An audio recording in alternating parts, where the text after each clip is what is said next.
जरा सोचिए, आपने सालों मेहनत करके अमेरिका में पढ़ाई पूरी की, अब करियर शुरू करने का वक्त आया है, ओपीटी वर्क परमिट भी अप्रूव हो गया है, लेकिन एक सरकारी गलती की वजह से आपका जो लीगल स्टेटस है और आपका जो करियर है वो दोनों खतरे में पड़ जाता है।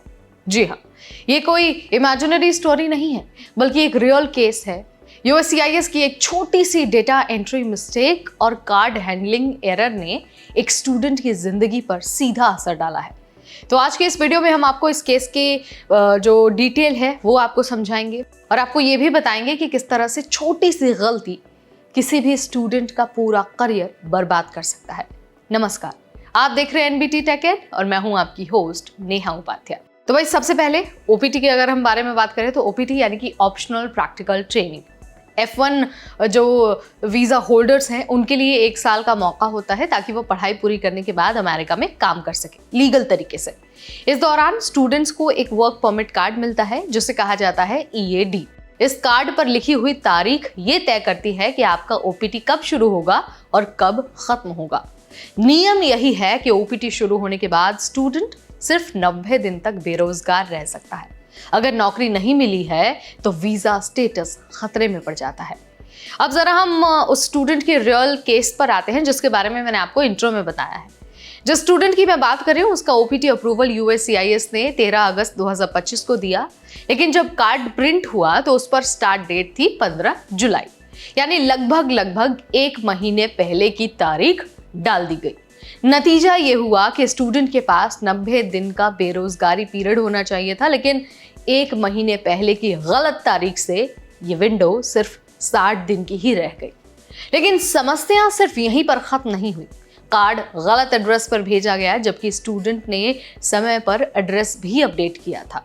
कार्ड वापस जब लौटा तो यूएससीआईएस ने उसे सीधे डिस्ट्रॉय कर दिया, ना ठीक किया और ना ही उसे दोबारा भेजा। अब स्टूडेंट ने रिप्लेसमेंट के लिए रिक्वेस्ट डाली है, लेकिन सबसे बड़ा सवाल यही है कि क्या कार्ड सही तारीख दिखाएगा या फिर वही पुरानी गलत तारीख वहां पर शो होगी। यूएससीआईएस कस्टमर सपोर्ट से कई बार कांटेक्ट करने के बावजूद कोई भी क्लियर रिस्पांस नहीं मिला है। अब आप सोच सकते हैं कि इस एक गलती का असर कितना बड़ा है। 90 दिन की नौकरी ढूंढने की समय सीमा 60 दिन में बदल गई। लीगल स्टेटस पर सीधा रिस्क खड़ा हो गया। अगर समय पर नौकरी नहीं मिली तो अमेरिका छोड़ना पड़ सकता है। यह सिर्फ एक स्टूडेंट की कहानी नहीं है। हर साल हजारों इंटरनेशनल स्टूडेंट्स ओपीटी के भरोसे अमेरिका में करियर शुरू करते हैं और अगर ऐसी क्लरिकल गलतियां होती रहीं तो उनकी मेहनत और उनका भविष्य दोनों बर्बाद हो सकते हैं।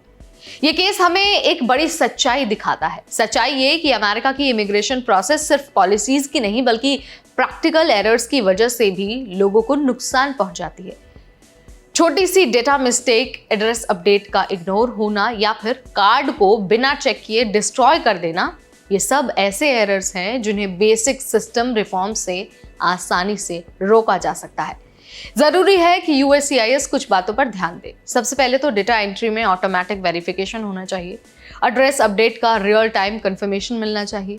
रिप्लेसमेंट कार्ड प्रोसेस को फास्ट ट्रैक और एरर फ्री बनाना चाहिए। जब तक ऐसे बदलाव नहीं होंगे तब तक टैलेंटेड स्टूडेंट्स का भरोसा इस सिस्टम पर कमजोर होता रहेगा।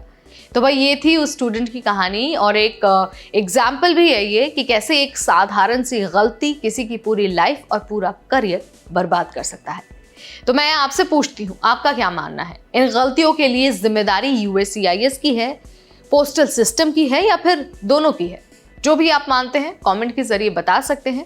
इस वीडियो में फिलहाल इतना ही। Till then, this is me Neha Upadhyay signing of.